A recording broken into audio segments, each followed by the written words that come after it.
और अब ग्राफिक्स के जरिए समझते हैं यह हादसा कैसे हुआ, ये भगदड़ कैसे मची। आपको बता दें, सत्संग खत्म हो गया था, एक साथ लोग बाहर निकल रहे थे। हॉल काफी छोटा था और गेट काफी संकीर्ण। पहले निकलने के चक्कर में ये भगदड़ मच गई, जिसके बाद लोग एक दूसरे पर गिरते चले गए। इनमें ज्यादातर महिलाएं और बच्चे शामिल थे। तो बाबा के सत्संग में भारी भीड़ पहुंची थी। इस भीड़ में ज्यादातर महिलाएं और बच्चे थे। जब सत्संग खत्म हुआ तो बाहर जल्दी निकलने के चक्कर में लोग एक दूसरे के ऊपर गिरते गए और यह हादसा हो गया, भगदड़ मच गई। इन मरने वालों में ज्यादातर महिलाएं और बच्चे थे। गर्मी और उमस से मची भगदड़। पंडाल में भारी संख्या में लोग पहुंचे थे और उमस और गर्मी से कहा जा रहा है यहाँ पर लोग काफी बेहाल थे, काफी परेशान थे। और जब सत्संग खत्म हुआ तो लोग वहां से उठकर निकलने लगे, लेकिन निकलने की जल्दी में यहाँ पर भगदड़ मच गई। लोग एक दूसरे को कुचलते हुए आगे बढ़ते गए। इन लोगों में बहुत सी महिलाएं और बच्चे शामिल थे। अब आपको बताते हैं भोले बाबा की प्राइवेट आर्मी के बारे में। भोले बाबा की एक प्राइवेट आर्मी है जो काले रंग की पोशाक में रहती है। इस आर्मी को सेवादार कहा जाता है और बाबा का जो भी कार्यक्रम होता है, सत्संग होता है, इसकी पूरी कमान ये सेवादार संभालते हैं। पानी, भोजन से लेकर ट्रैफिक तक का इंतजाम ये बाबा की आर्मी, ये सेवादार करते हैं। वहां पर पहुंचने वाले लोगों को पानी, भोजन से लेकर ट्रैफिक तक का इंतजाम बाबा की ये आर्मी देखती है, जो कि बाबा की प्राइवेट आर्मी है। अब जो सत्संग था, जिसे मौत का सत्संग कहा जा रहा है, उसकी एफआईआर में क्या कुछ कहा गया है, आइए समझते हैं। इसमें 80,000 लोगों की परमिशन थी इस सत्संग में शामिल होने के लिए, लेकिन सत्संग में 2.5 लाख लोग पहुंच गए थे।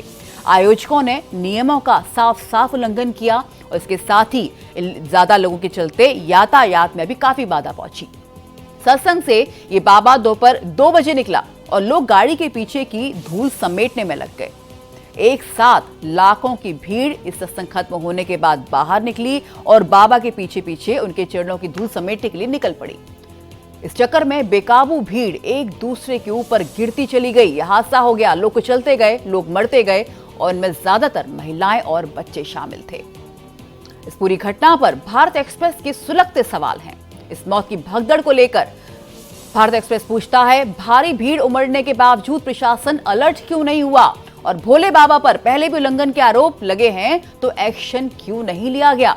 और क्या भीड़ बेकाबू हुई या फिर इस पूरे सत्संग के इंतजाम में कोई बहुत बड़ी कमी रह गई थी जिसके चलते हादसा हुआ? 80,000 की अनुमति ली गई थी, तो फिर आखिर इतने सारे लोग वहां पर कैसे जुट गए? इतनी बड़ी घटना हुई, लेकिन अब तक भोले बाबा पर कोई एफआईआर दर्ज क्यों नहीं की गई है? भारत एक्सप्रेस के ये सुलगते सवाल इस वक्त। आखिर ये हादसा हुआ कैसे?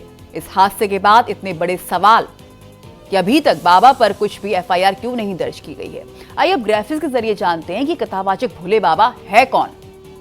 कासगंज के पटियाली के बहादुर नगर के रहने वाला है। इनका मुख्य नाम एसपी सिंह कहा जाता है, लेकिन ये भोले बाबा के नाम से लोगों में काफी प्रचलित है। 17 साल पहले इसने पुलिस में एसआई के पद से अपनी नौकरी छोड़ दी थी और नौकरी छोड़ने के बाद से ही इन्होंने सत्संग शुरू कर दिया था। तो इस कथावाचक भोले बाबा कौन है, कहां से आया, कब सत्संग शुरू हुआ, इसके पहले कहां काम करता था, ये सब इस वक्त हम ग्राफिक्स के जरिए आपको बता रहे हैं।